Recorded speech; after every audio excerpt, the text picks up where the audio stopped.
Manila.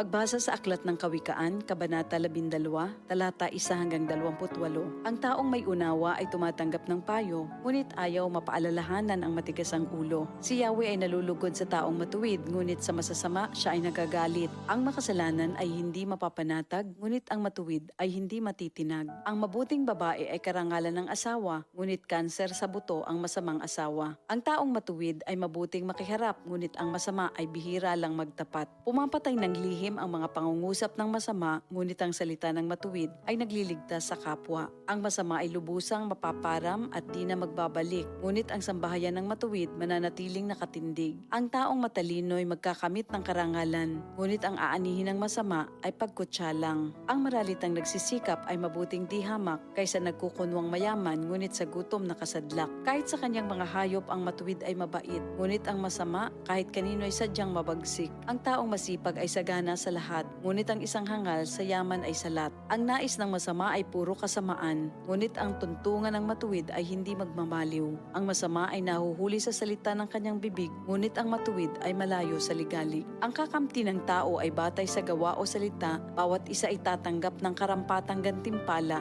Ang akala ng mangmang ay siya lamang ang tama, ngunit handang tumanggap ng payo ang taong may unawa. Ang pagkainis ng mangmang kaagad nahahalata, ngunit ang mga matatalino di pansin ang pagkutya. Sa pagsasabi ng tapat, lumilitaw ang katarungan, ngunit ang pagsisinungaling ay lumilikha ng kapahamakan. Ang matalas na pananalita ay sumusugat ng damdamin, ngunit sa magandang pananalita, sakit ng loob ay gumagaling. Ang tapat na labi ay mananatili kailanman, ngunit ang dilang sinungaling ay hindi magtatagal. Ang nagbabalak ng masama ay mag-aani ng kapahamakan, ngunit ang nag-iisip ng mabuti magtatamo ng kagalakan.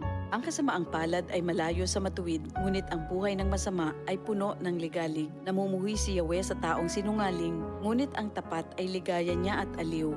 Di agad sinasabi ang alam ng matalino, ngunit kahangalan ay inihahayag ng mangmang na tao. Balang araw, ang masikap, ang mamamahala, ngunit ang tamad ay mananatiling alila. Nagpapahina sa loob ng isang tao ang kabalisahan, ngunit ang magandang balita ay may dulot na kasiglahan. Ang payo ng kaibigang matuwid ay isang gabay, ngunit ang daan ng masama ay tungo sa pagkaligaw. Hindi makakamit ng tamad ang kanyang hinahangad, ngunit ang masikap ay laging may magandang hinaharap. Ang matuwid na landas ay patungo sa buhay, ngunit ang maling daan ay hahantong sa kamatayan.